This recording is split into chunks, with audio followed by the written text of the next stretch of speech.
to the Do It All Dad Your podcast, dad-friendly entertainment for you and me, for those that haven't caught on yet. And I'm your host, Michael Kornbluth, and this is episode 50. God gives kids to only the lonely. I had to deliver a big-time, momentous title for episode 50, and there you go. So I'm going to be sharing that with you today. God gives kids to only the lonely. But first, my mom texts to me today. We enjoyed talking to the kids so much last Sunday. Can we make it a tradition? My dream text reply back. Tell Eric Holder to dial back the Fast and Furious lynch mob rhetoric or acknowledge one pic of your grandchildren hugging flags without feeling so triggered to Antifa bomb our relationship to the ground, and we'll talk. Can I get an amen? I said amen. Great work, Michael. As usual, you go out of your way to alienate anyone opposed to your side of the truth. But it is the truth. And I watched this special last night on YouTube, and it was a quote from the scripture. It says, pick a side, like God says it. He goes, decide. I'm, of course, butchering the line. I'm not going to make it sound poetic right now, but the mantra is, pick a side. Meaning, decide what the good fight is that you're going to give the entirety of your being towards. Identify what's good and what's evil, and don't get stuck in between, or you will be disintegrated, or you will lose all sense of self because you don't stand for anything, and you're just a chameleon, like my mother. My great aunt, actually, who was in Lower East Side, called my mother a chameleon once. She was talking about how she would adjust her personality around certain social groups. She was a banker, loan officer for JP Morgan Chase, but these days I don't really think she makes much of an effort to be a chameleon, especially when her idea of an icebreaker at a kid's birthday party for her granddaughter with some other married couple whose daughter's friends with my daughter Matilda. This is my mom's idea of an icebreaker. I think charter schools are ruining our country. So I'm thinking, Mom, this sounds so bad coming from a Southerner from Kentucky. Just to be clear. Last time I checked, charter schools provide access to minorities. And I'm sorry, Mom, but not everyone can get a perfect score in the math SAT and get a full ride to Harvard, which my mom did, by the way. But actually, true story. You talk about, fate and your parents having other ideas about it. Her mom, turns out my mom found out 25 years after the fact that her mother had hid from her full-blown scholarship letters from the creme de la creme throughout America. They had some money, not much. My grandmother worked for Louisville Slugger as an executive assistant. My grandfather, he worked on the railroad, and he had a good career with them. He liked to bet on the ponies.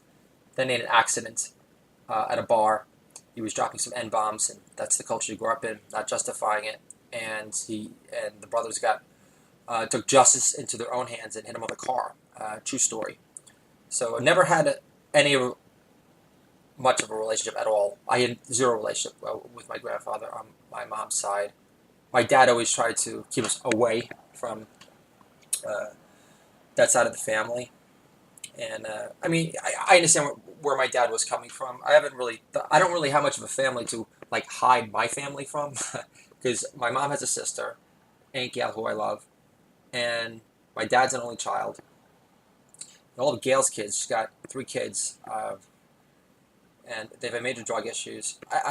Bud, I love you.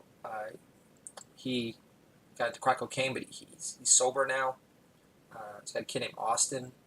great looking kid. I love that name. If I was a Southerner, I'd definitely call my kid Austin.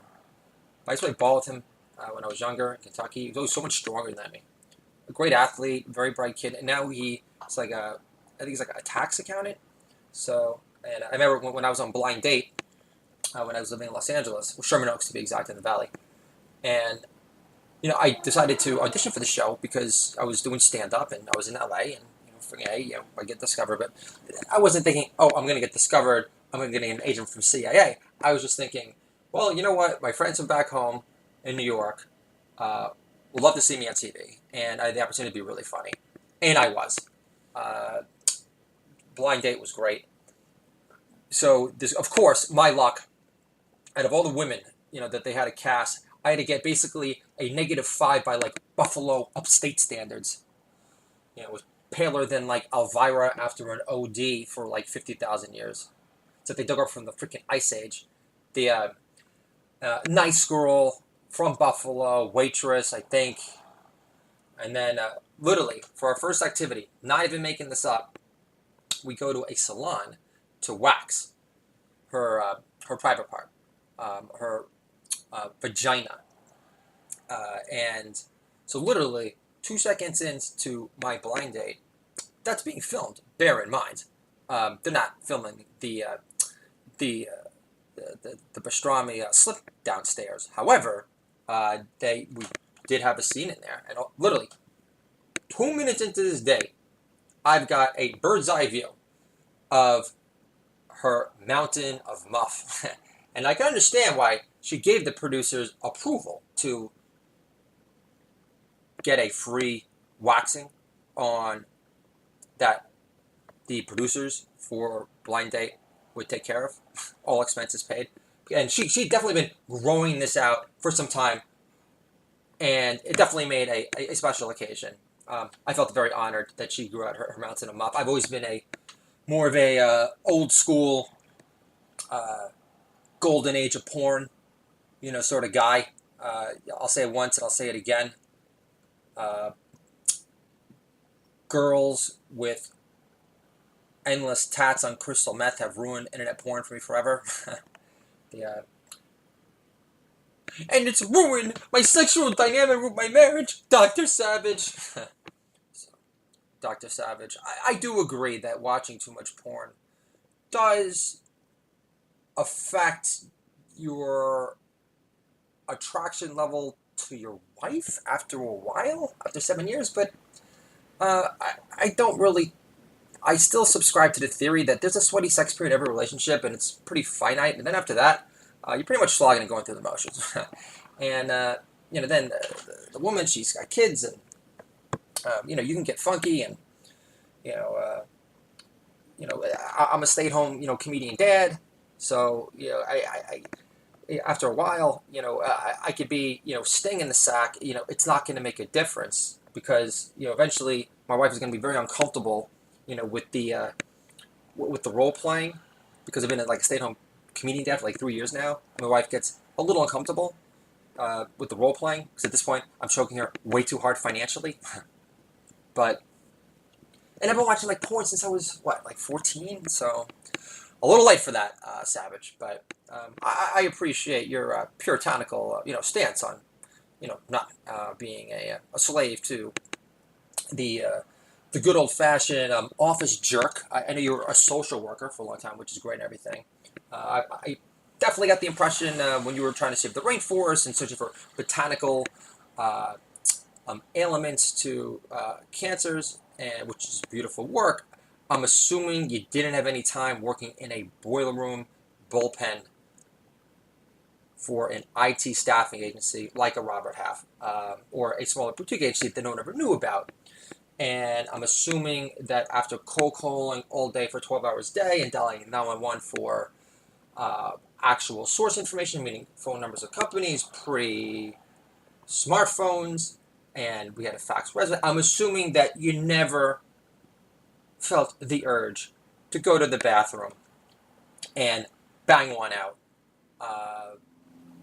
to relieve that overbearing stress, especially when you're in a room and you're staring at all these hot women that are chesty and confident And some of them are young, some of them are not bad. And you're just thinking, oh, okay, well, I know I can't bang any of them now, but the rule is at Remington is that once they fire them, they are free game.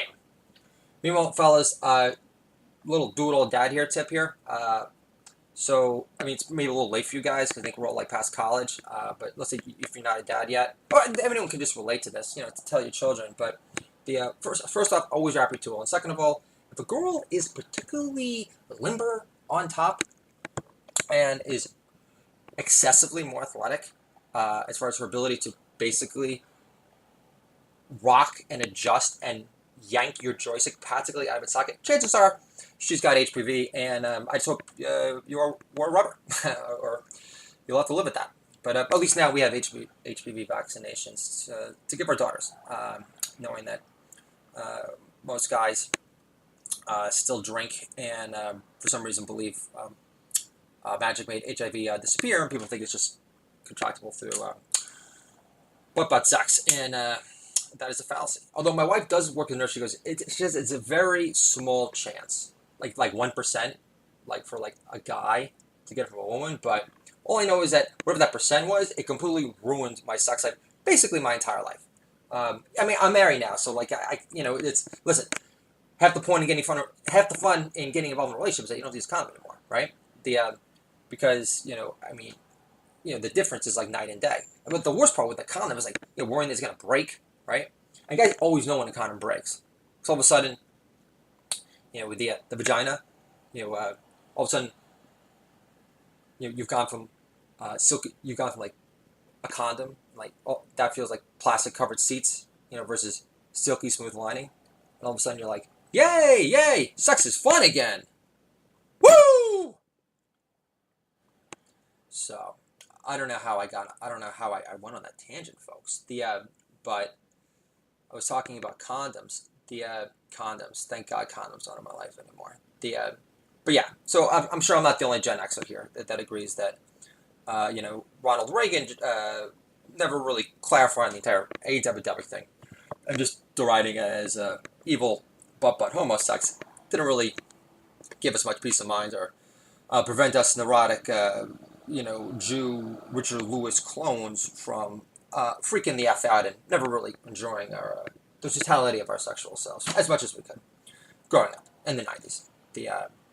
But you learn as you get older that you know, sex is great, it's fun. Now I'm sounding like Michael Savage, but it's not the end all to the be all. And again, you know, do I still have thoughts of you know, banging strange gals? Sure, but you know, do I think that is it more important to me? Like, let's say my wife's not with me anymore.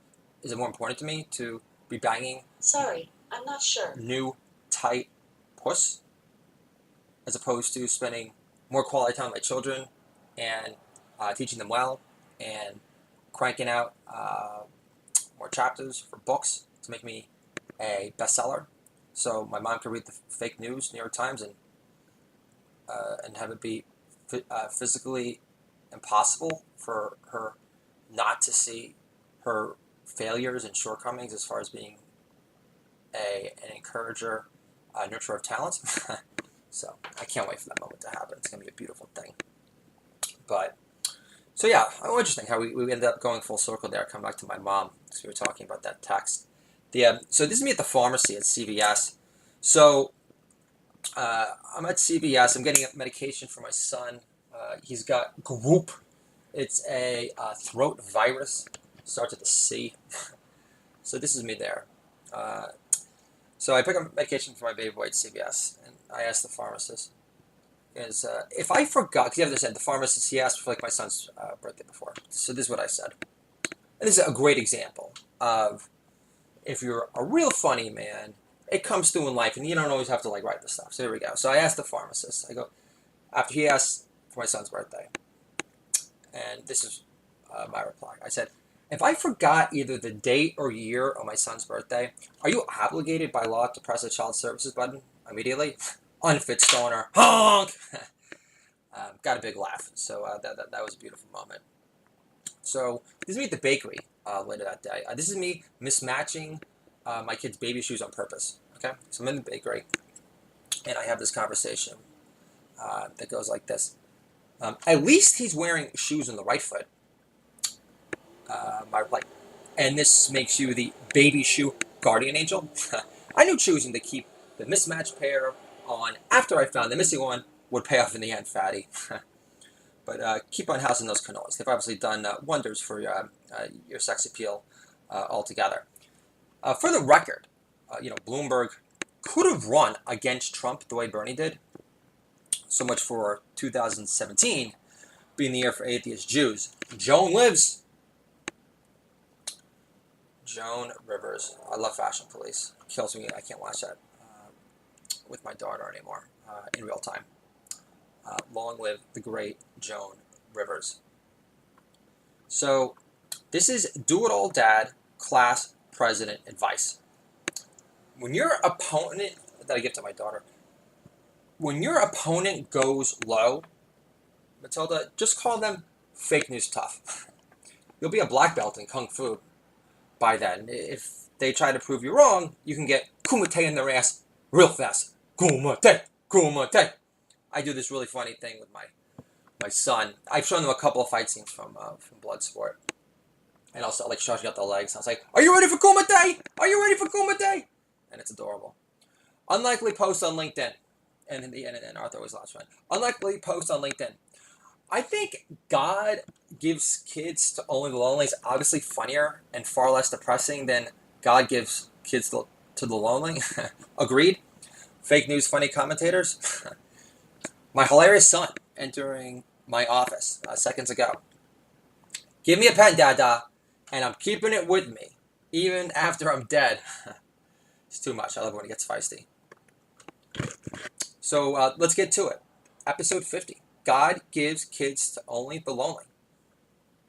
Turtle from Entourage never got stoned solo last time I checked, or had issues talking Knicks on MSG like a man with big time connects, despite being a deadweight conversationalist in real life. The funny part about that joke, the best part, is the expression deadweight conversationalist. And we actually came up with that expression while doing Mad Libs with my kids last night. So I'm so glad I found a place to interject it right there. Because I've always wanted to make fun of Turtle for his brutal, colorless commentary about the Knicks. I mean, the guy cannot be more excessively boring. And he's a native New Yorker, so he really is no excuse. Obviously, Doug Ellen, he sold the soul to Doug Ellen, or he's the creator of Entourage. You should be sucking off, you should be babysitting Doug Ellen's kids for like the rest of his life. I don't care, what hot date he's got lined up for the evening. So here we go. God gives kids to only the lonely. Have you seen the size of Leo's pussy posse? It's enormous. Yes, God gives kids to only the lonely. So you should be done complaining now, Sheila. Are you too good for divine intervention now on your behalf? God gives kids to only the lonely. Of course God is thinking. So what's the problem again, Sandra? Your band wasn't Arcade Fire in the making. You always knew it, and I did too, obviously. But I'm sure your back shoulder tattoo will age well. Tattoos are a big no-no in my book, you know? God gives kids to only the lonely. So they don't have to apply for IT headhunting jobs, again, knowing stay-at-home comedian dads command way more respect. On top of the lowly salary, barely covering the cost of daycare alone. God gives kids to only the lonely, especially when his loan officer mother at JP Morgan Chase denies his connection request on LinkedIn because she doesn't care to be associated with her IT headhunter loudmouth artist son. Anymore. Or ever, since he started pursuing comedy. She couldn't respect it. I just don't understand complete cluelessness regarding your children when you know my math SAT score, and my parents literally had a bumper sticker that says, "My son still sucks at standardized tests despite excessive tutoring from Princeton Review and other private tutors in his behalf." Yet ages ago, my mom says she literally had me a meeting with some like investment banker training program. It was like laughable. It was laughable. Like trying to fit me, trying to Basically trying to fit my big, creatively jacked noggin into this like tiny, minuscule, Rubik's Cube, shaped hole. It's just not going to work. It's not going to work. It's like my dad saying, you don't tell an Aries, hey, son, no one wants to hear your political opinions. No one cares. He was like literally frothing at the mouth. No one cares. You don't tell an Aries that. After you've spilled your guts out for like going on 2 years now. In the process, federal friendships for like 20 plus years completely decimated. Younger brother don't even talk to him anymore. Can't even respect his mush shaped brain anymore. And so, and then my dad, he hasn't listened to any podcast. I don't expect him to, but you don't. Aries are fiery and combative, and so basically, what you're saying, just for a little perspective, is that no one wants to hear your political opinions. What you're saying is, no, you don't want to hear my political opinions, because they differ from your fake news narrative that is literally tearing our country apart. And now your so-called morally righteous Democratic leaders are calling for physical violence because the midterms are coming up. The blue wave. I've said it before and I said it again that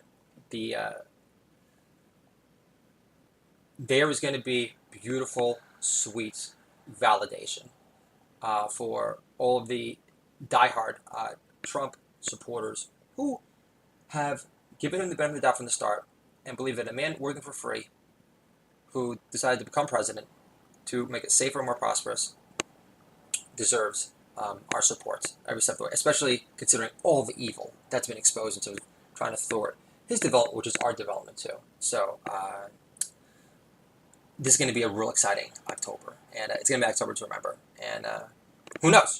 Maybe the fact that I've been going after Hillary Hammer Time Cankles for so long, trying to point out a lot of the evil wrongdoings. It would be nice if after all the evil's exposed, after people go to jail, it'd be nice if some of my old school friends and parents say, you know what, you're right, and I'm sorry, and I don't feel like I really have that much to apologize for, but I don't plan to be a complete insufferable about it. I mean, my 3 children do love me wholeheartedly and look up to me as a comedy giant guide for a reason. So, God gives kids to only the lonely, especially the firstborn sons, who have distant dads whose shoulders collapse when you go in for an obligatory annual hug on your birthday. God gives kids to only the lonely. Again, help me out here, Liz. You wanted a kid to love you more than your fake friends and C-word mom ever did. God bemoans from a burning bush on Mars, watching MMA with Ares, the god of war, on satellite. Take that, Seinfeld. And by the way, Seinfeld, I still don't want you smirking for the next 2 decades, okay? Just checking. Never knew about Cosby. You don't do drugs, and I guess, I don't know, how would you know? You show in Vegas, you take your private plane, and then you play softball with your friends in the other country, in Long Island. But you should know! You spent all this time with it. How do you not know? How do you not know? He drugged 60,000 women for 6 decades. Damn. I didn't, at the time, I didn't really think it was that big of a deal, but, I mean, guys, remember how hot she was? But that girl, was it Shoshana Lowenstein? She was actually, only, I think, 16 when Jerry was banging her. I mean, you want to talk about luscious lobes of affection. Oh, my God. She came out with her own lingerie line. She was so hot. And no one batted an eyelash. No one brings that up. But I love the B movie, by the way. Great movie to watch your kids. And it's on Netflix. Huge fan of the B movie. He had help. And for the record, Larry David is 10 times funnier, obviously. Curb is way superior to Seinfeld. Not even a contest. I always describe Curb as basically George Costanza with an ego and money transported to Los Angeles. When I first started writing these spec scripts, it was my first one was Curb Enthusiasm. It's called Passion and Schwindel. Actually, no, I written one with Erica before that, but it was inspired me to write for TV. We also did a 6 Feet Under. That was a lot of fun. Much more dark and depraved. I don't like spending too much time in dark and depraved land. What am I, Louis? So I love writing those curves. I remember my friends reading them back in high school. They were very impressed. Although it is very frustrating. We have a friend from high school who's like read all of your specs. We're talking 30 Rock, Family Guy, American Dad, Always Sunny, Eastbound and Down. And from the site, you know what? I still love that Curb. And it was something that you wrote like when you were like 24. So, but yeah, that's comedy for you. So, God gives kids to only the lonely. So, what are you bitching about now, God bemoans? I know a stay-at-home comedian dad who doesn't have a mommy meetup group for emotional support, organized and led by his RN nurse wife, no less. God gives kids to only the lonely. But you're so lonely because you're stuck with your one kid all day when your husband has to commute, endure pointless meetings, and become a permanent hunchback. Have you ever made a cold call, ever? Hussy? I call my daughter Hussy. Although when I call her Hussy, I mean it in an affectionate sense. I didn't mean it there. God does give children. God gives children to only the lonely. So stop bitching about how lonely you are, ladies, with your kids right in front of you, filling your home with emotionally present love. Your husband's business meetings aren't too riveting. Get over it already. God gives kids to only the lonely, especially when your 3 kids don't know where their 2 so busy childless uncles live. Actually, Facebook FaceTime would be beyond weird at this point and excessively insufficient. Zit face Zuck. And by the way, Zit face Zuck. By the way, branding Diamond and Silk, the black conservative female sisters, as unsafe to community is beyond moronic and totally fake news. Okay, if I mean, calling Diamond and Silk unsafe to the community, Nino Brown from New Jack City is unsafe to the community. Okay, Diamond and Silk are like De La Soul in comparison. Love that joke. So God gives kids to only the lonely. So stop playing the repressed victim of lonely motherhood. Also, your parents help out 3 times a week. Mine live in permanent vacation in their Arizona estate shrine to themselves forevermore. That they got for the kids. You know, my daughter's like, I've only slept in that bunk once. God gives kids to only the lonely. So stop complaining about the isolating pain of motherhood. God's thinking, how about talking to your kid in front of you? Or to make you feel less lonely for a change. Read your kid out of the deal. Do something. Make a cold call. I'm dying over here. Hey! God gives kids to only the lonely. It's a God-given opportunity to mold and improve you. So stop bitching about how ungrateful your kid is. Get off your my life was so much better before and be a better role model of pleasantness. Franny. God gives kids to only the lonely. So stop whining over how much you miss your producer career at CNN. Boogerface Sharon.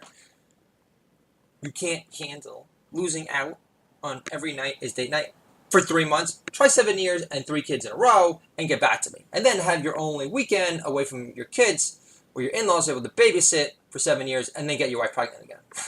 True story. Buffalo. Theodore Roosevelt was sworn in Buffalo. So my lucky number 3 son, Samuel Teddy Cornbluth. That's why I named him Teddy. Outside of him being, a great president, a great American, but yeah, he was conceived in Buffalo. So God gives kids to only the lonely. So stop bitching about how lonely you are, ladies. And I'm sounding repetitive at this point. I really am. And so, but honestly, God gives kids to only the lonely, or to the flaky, melodramatic diva best friend to highlight their shitty abandonment of your 5-minute drive away wife friend during her postpartum after the birth of her first of her 3. But what do I know? Only God knows why. So there you go. I read a long time ago. I was reading quotes on fatherhood about God only gives kids to the lonely, and I felt very uncomfortable with that title because I always come up with my own titles. To say Genius Steals not really my style, but I always loved John Candy, so I thought that Only the Lonely was like a great way to apply that, and I thought that the theme really applied to me. My daughter, very advanced school in 2nd grade. She got this like worksheet purpose of writing, to inform, entertain, and persuade. Obviously, the last word there, that was entertainment factor. Persuade. He gave a pretty good case for basically how lonely and abandoned my family and uh, had made me feel, or just my life in general. uh, uh, Lack of career contacts. Yeah. Anyway, so I think it was a persuasive, entertaining, and very informative piece on uh, God's role in me becoming a do-it-all dad and father of three stay-at-home comedian, because this was never a plan of mine. So I just want to thank you, Lord, for uh, what you made happen. I do believe in divine intervention now. And on end note, I want to share with you Crazy Good Daddy, short poem. How was lunch, Matilda? It wasn't crazy good daddy, but the bit of dark chocolate thrown in with my nuts was a nice surprise. It wasn't the same old, great nuts again. Yawn, repeat, roll my eyes. And for the record, Matilda, firstborn, Arthur, secondborn, Samuel, thirdborn. Loving you, teaching you, snuggling up with you, laughing with you, never gets old. But at the same time, I'll never get enough of that same old love and tenderness that you give Daddy, on top of the incredible belief in Daddy achieving his comedy writing dreams to provide the dream life that I envision for all of us. And Copenhagen next summer, here we come, and we will be buying out the store of the book, The Stay-at-Home Comedian, Controlling Your Kids to Comedy, and it will be a beautiful vacation to remember. This is the Do It All Dad Year podcast, dad-friendly entertainment for you and me, controlling our kids through comedy, on the remote homework front, can make our kids great again. And I want to thank Kid Rock for inspiring a great way to wrap up that piece. God gives kids to only the lonely. And I'll talk to you guys soon. John Candy rules.